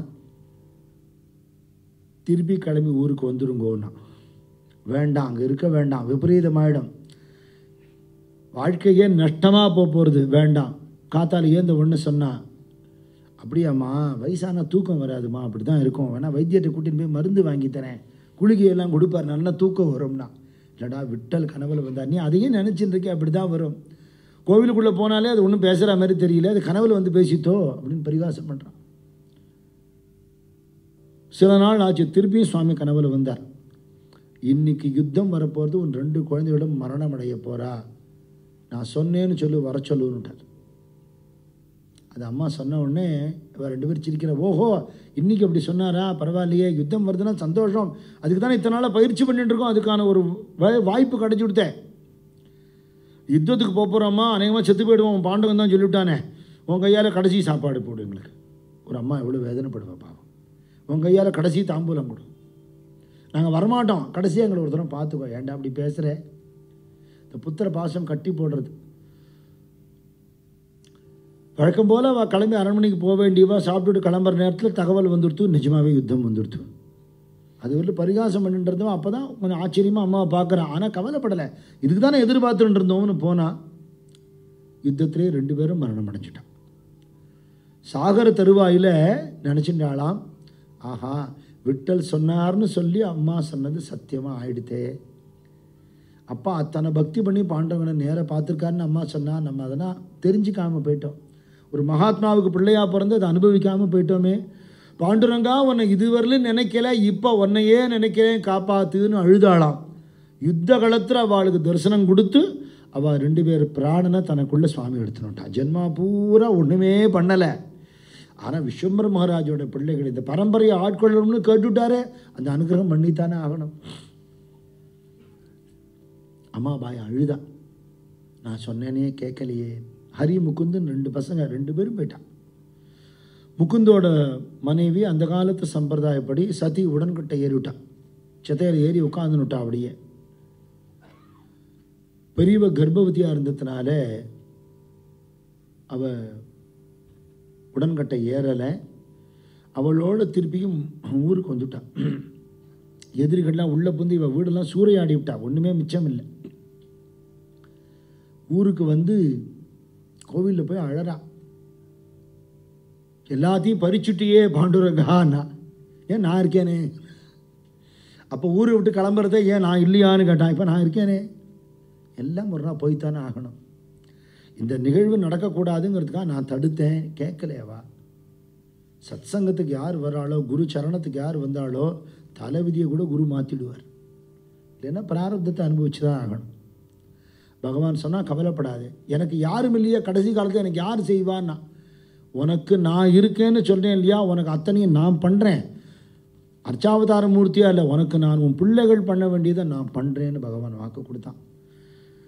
மருமகள் பிரசவத்துக்கு போயிட்டா, அம்மாபாய் கழுவி தனியாக இருக்கா. அங்கே அவளுக்கு குழந்தை பிறந்துடுத்து. அவாத்தில் என்ன சொல்லியிருப்பா, அங்கே போய் என்னடி பண்ண போகிற, வயசான மாமியாரோட திண்டாடின்னு இங்கேயே சொல்லிட்டாள். அந்த பொண்ணு வரல. ஒரு பிள்ளை குழந்தை பிறந்து அங்கேயே இருந்துட்டா. நாளாக நாளாக உடம்புல தளர்ச்சி, மனசில் வேதனை, ஓஹோன்னு இருந்த குடும்பம் எல்லாம் போயிடுத்துங்கிற வேதனை. கண்ணு தெரியல, உதவிக்கு ஆள் இல்லை. வரேன்னு சொன்ன பகவான் எப்படி வராமல் இருப்பான்னு. அவனே பிள்ளை மாட்டு பண்ணு மாதிரி அவனும் ருக்மிணியுமே வந்து அத்தனை சேவையும் பண்ணினான்னு மகிபதி மகாராஜ் எழுதுகிறார். அம்மாபாய் பண்ணின பாக்கியத்தை யார் பண்ணினான்னு எழுதுற. ருக்மிணி வந்து தலைவாரி பின்னி விடுவா, ஸ்நானம் பண்ணி விடுவா. அவள் சமைச்சு கொடுத்தா விட்டல் ஊட்டி விடுவார். கால் பிடிச்சி விடுவார் அம்மாபாய்க்கு. அப்படி ஒரு பிள்ளை என்ன பண்ணணுமோ அப்படி இவ பிள்ளைகள் பண்ணலை. அப்படி பிள்ளைக்கு பிள்ளையாக இருந்து காப்பாற்றினார். ஊரில் இருக்கிறவாள்லாம் பார்க்குறா, மாயாவி தானே பகவான், விஷ்ணு மாயங்கிறது யாராலையும் ஜெயிக்க முடியாது. ஹரி மாதிரி இருக்கானே, அவன் யாருன்னு தெரியலே, இல்லை வேறு யாரோ சொந்தக்காரனாக இருப்பான் போல் இருக்கு, யாரும் இல்லைன்னுட்டு அவள் எந்த ஊர்லேருந்தோ வந்திருக்கா, பிள்ளை மாட்டு பண்ணுறதெல்லாம் பண்ணுறா பார். சரி பார், இல்லை இல்லை ஹரி ஹரி பொண்டாட்டி தாங்கிறா. ஆனால் கிட்ட வந்து பேச வரதா அவளுக்கு பேசணும்னு தோணாது, நகர்ந்து போயிடுவா. இப்படி பகவான் ஊரில் எல்லாரும் பார்க்க முடியாவே தான் சேவை பண்ணுறான். ஆனால் அந்த சேவை அவளுக்கு மட்டும் அற்புதமாக கிடைக்கிறது. பகவானோட கருணையை நினச்சி அழறாளாம். முதல்ல பிள்ளைகளை நினச்சி அழுதா, இப்படி நான் உனக்கு பிள்ளை இல்லையா, நான் காப்பாற்ற மாட்டேனான்னு வெறும் வார்த்தையில் பாண்டுறங்க எனக்கு நீ பண்ணி காட்டுட்டியே விட்டலா அப்படின்னு அழுதா. மத்தியான நேரத்தில் ஒரு நாளைக்கு அவளை மடியில் படுக்க வச்சுட்டு பகவான் அவளுடைய ஹிருதயத்தை அப்படி தடவி கொடுக்குறான். செடியிலேருந்து புஷ்பத்தை பறிக்கிறது மாதிரி அந்த ஜீவனை எடுத்து தன்னோட சுவாமி சேர்த்துண்டார்னு சொன்னார். ஹரிதாஸ்கிரி சுவாமிகளுடைய தகப்பனார் அண்ணாஜிராவ் மாமாவுக்கு சுவாமி அப்படி மடியில் படுக்க வச்சுண்டு தபோவனத்தில் குருநாதருடைய நெஞ்ச நீவி கொடுத்தார். அதுக்கு முன்னாடி தன்னோட பிரசாதத்தை கொடுத்து தீர்த்தம் கொடுத்தார். அப்படியே அமைதியாக அடங்கி சுவாமி சரணத்தை அடைஞ்சு விட்டார். கையை பிடிச்சி கிருஷ்ணன் கூட்டின்னு போனது அங்கேருந்து ஒரு குழந்தையே பார்த்துருக்குங்கிற ஒரு லீலை நடந்தது. அப்படின்னா தன்னை நம்பர் வாழ குருவோ தெய்வமோ எப்படி கைவிடும்? அம்மாபாய்க்கு அப்பேற்பட்ட ஒரு சேவையும் பண்ணி அவள் மோட்சத்தை கூட்டின்னு போனார். அரசியல் பரிசலாக விஷயம் எல்லாம் பரவித்து இந்த அத்தனை சம்ஸ்காரங்கள் உள்பட பகவான் பண்ணினான். அந்த திருமேனிக்கு தானே கொல்லி போட்டான், தானே கர்மா பண்ணினான். 13 நாள் காரியம் வரல விடாமல் பண்ணினான்னு எழுதுறார் மகிபதி மகாராஜ். எல்லாம் பண்ணிட்டு எப்படி வந்தான்னு தெரியாத மாதிரி மறைஞ்சு போயிட்டான் சுவாமி. விஷயம் கேள்விப்பட்டு ஹரியோட மனைவி தன் பிள்ளையை அழிச்சுட்டு வரா. விட்டோபான்னு பேர் அந்த பையனுக்கு, சின்ன பையன். அவனை அழிச்சுட்டு வந்தா. வந்து ஊரில் எல்லாரையும் பார்த்து, மாமியார் காலமானது கேள்விப்பட்டேன், என்னால் வர முடியல, அந்த நேரத்தில் வயசான காலத்தில் சேவை பண்ணுறதுக்கு எனக்கும் கொடுப்பனே இல்லை, அது இதுன்னு. அதான் நீ தான் வந்தியடி. நான் இங்கேருந்து வந்தேன், நான் அங்கே பிரசவத்துக்கு போனேன், வரலையே. உங்கள் ஆம்படையா மாதிரியே ஒருத்தர் இருந்தான், ஒன்ன மாதிரியே ஒருத்தி இருந்தா. ஒத்துத்தர் ஒன்று சொல்கிறான், நம்பவே முடியல. ஊரில் இவ்வளவு ஜனங்கள் சொல்கிறது எப்படி பொய்யா இருக்க முடியும்? இத்தனை பேரும் சொல்கிறா ஒரு தம்பதி வந்து சேவை பண்ணினா. என்னம்மா பின்னி விடுவான் அந்த பொண்ணும், அந்த பிள்ளையாண்டா எப்படி கால் பிடிச்சி விடுவான், சாதம் ஊட்டி விடுவான் அப்படின்னா இவளுக்கு அழுக வருது. ஓ பகவான் நிஜமாவே பாண்டவங்கன்னு வந்திருக்காரா, இப்படி சேவை பண்ணியிருக்காரான்னு பிள்ளையை கூப்பிட்டு, பிள்ளைக்கு ஒன்றும் புரியல. அப்புறம் சொன்னேன், இல்லைடா உங்கள் தாத்தா பெரிய மகான் விஸ்வம்பர் மகாராஜ், அவரோட பக்திக்காக விட்டலே இந்த ஊருக்கு வந்திருக்கார். அந்த விஸ்வம்பர் மகாராஜுக்கு பண்ணின கிருப்பையுடைய தொடர்ச்சி தான் கிடைக்கிறது. உங்கள் அப்பாவும் உங்கள் சித்தப்பாவும் நினைக்கல, சுவாமியை நினைக்கல. உங்கள் பாட்டி அந்த தியானமாகவே இருந்திருக்கா, பகவான் நேரம் வந்து இதெல்லாம் பண்ணியிருக்கார். உனக்கும் அந்த பக்தி விடாமல் இருக்கணும்டா கண்ணா அப்படின்னு சொன்ன உடனே, நீ அப்பா சித்தப்பா மாதிரி நீ இருக்காதேண்ணா. இவன் நேரம் கோவிலுக்கு போய் அழுதான்.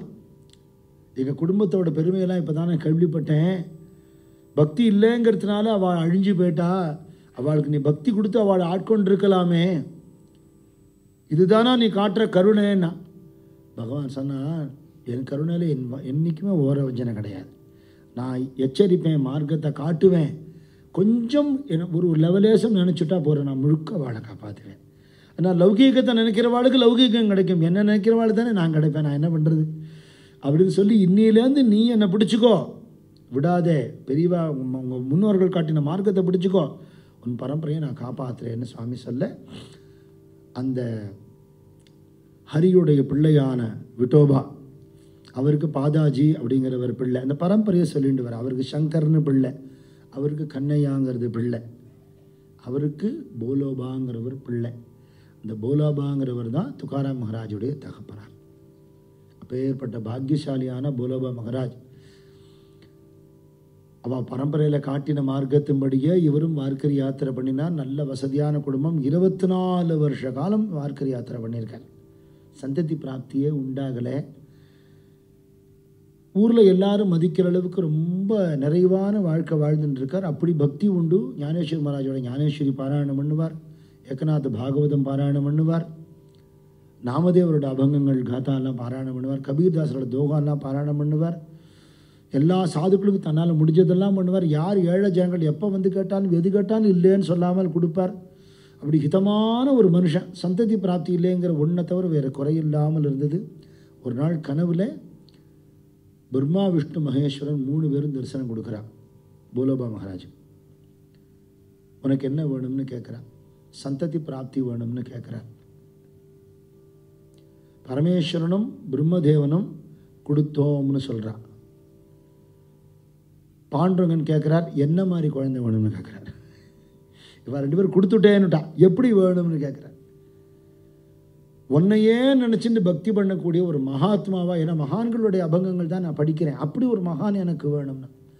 கவலைப்படாதே, உலகத்தையே உத்தாரணம் பண்ணக்கூடிய மகா வைஷ்ணவனும் உனக்கு அனுப்புகிறேன், பரம பாகவதனும் உனக்கு அனுப்புகிறேன்னு பகவான் வரம் கொடுக்குறார். ஒரே சந்தோஷம். போலோபா எழுந்திருந்து கணக்காகிட்டே ஒரு கனவு கண்டேனா. உங்களுக்குமா? எனக்கும் கனவு. ஆச்சரியமாக இருக்கு. சிவகுருக்கு வந்த சொப்பனமே தான் ஆரியாம்பாளுக்கும் வந்தது இல்லையா? ஜெயதேவரோட அம்மா அப்பாவுக்கும் ஒரே மாதிரி சொப்பனம் வந்ததுன்னு சரித்திரம். ஏன்னா ஒத்த மனசு உள்ளவா. அப்படி பகவான் சொப்பனத்தை வந்து சொன்னதுபடியே பரமேஸ்வரனுடைய அனுகிரகத்தினாலே முதல்ல ஒரு பிள்ளை பிறந்தார். அவருக்கு சாவாஜின்னு பேர் வச்சா. அவர் ஒரு யோகியாக விரக்த புருஷனாக இருந்தார்னு பிற்கால சரித்திரம் சொல்கிறது. பாண்டுரங்கனோட அனுகிரகத்தினால பிறந்தவர் சாக்ஷாத் துகாராம் மகாராஜ். அவர் எப்படி பிறந்தாருங்கிறதையும் மகிபதி மகாராஜ் அது பிறக்கிறதுக்கு முன்னாடி சபை எப்படி வைகுண்டத்தில் நடந்தது, பகவான் யாரை அனுப்புகிறாருங்கிறதெல்லாம் சொல்கிறார். பிரம்மதேவனோட கிருப்பையால் பிறந்தவர் கானோபான்னு சொல்லக்கூடிய 3வது பிள்ளை. அப்படி மும்மூர்த்திகள் கிருப்பையால் எப்படி அத்திரி மகரிஷிக்கும் அனுசூயாவுக்கும் மும்மூர்த்திகளே தத்தாத்திரேயராக பிறந்ததுங்கிற மாதிரி சிவாம்சமாக துர்வாசரும் பிரம்மதேவனுடைய அம்சமாக சந்திரனும் மும்மூர்த்தி ஸ்வரூபமாகவே தத்தாத்திரேயர் பிறந்தார்னு இருக்கிறது போலவே மும்மூர்த்திகள் அனுகிரகம் கொடுத்து மும்மூர்த்தி ஸ்வரூபமான பாண்டுரங்கனே கிருப்பை பண்ணி துகாராம் மகாராஜ் அவதாரம் பண்ணினார் அப்படிங்கிறது அவருடைய திவ்ய சரித்திரம். நாளிலிருந்து சரித்திரத்தில் நேரத்துக்கு காத்தால சாயந்தரம் வந்து 4லேருந்து 6 பஜனை உண்டு. அது பஜனை முடிஞ்ச உடனே ஒரு 6:20க்கெல்லாம் நம்ம இந்த நாம சங்கீர்த்தனம் பண்ணிவிட்டு சரித்திரத்தை ஆரம்பிக்கலாம். பெரிய சரித்திரம் இது, ரொம்ப அனுபவித்து சொல்ல வேண்டியது. நான் ஏற்கனவே சொன்ன ஒரு சிடி ஒன்று இருக்குது, 30 மணி நேரமாக 40 மணி நேரமாக பெங்களூரில் சொல்லியிருக்கேன் 10 வருஷம் முன்னாடி. இப்போ அது 7 நாளில் 14 மணி நேரத்தை நான் சுருக்கி சொல்லணும். ஆனால் சுருக்கினா சாரம் கெடாது, குறுக்கினா அப்படி திரட்டு பால் ஆறுதோ அந்த மாதிரி ஆகிடும். பகவானோட கிருபையால் கோவிந்தபுரம் பாதுகா மண்டபத்துக்கு உங்களால் ஆன கைங்கரியத்தை எல்லாரும் பண்ணணும்னு உங்களை நான் கேட்டுக்கிறேன்.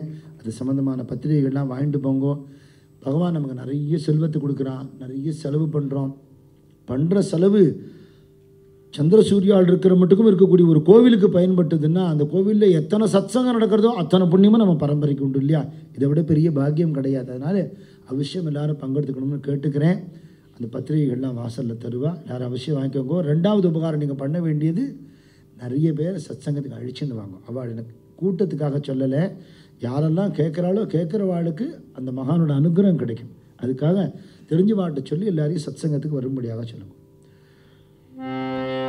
युगे 28 वडेवरी उभा वामागी रघुमाई दिव्य शोभा कुंडलिका जे बेटी पर मालेगा चरणी वागे भीमा मुचरी जगा हे देव दे पांडुरंगा माई वल्लभ राई चा वल्लभ पावे लगा देवे आषाढी गाठी भक्त जन येती चंद्रभागेती निस्थान जगंती दर्शन हेळ मात्र ते हो या मुक्ती देवासी नाम देव मावे हो वाली जय देव जय पांडुरंगा माई वल्लभ राई चा वल्लभ पावे लगा जय देव बोला पुंडलीक वरद हरि सद्गुरुनाथ महाराज की जय, समस्त साधु मंडल की जय।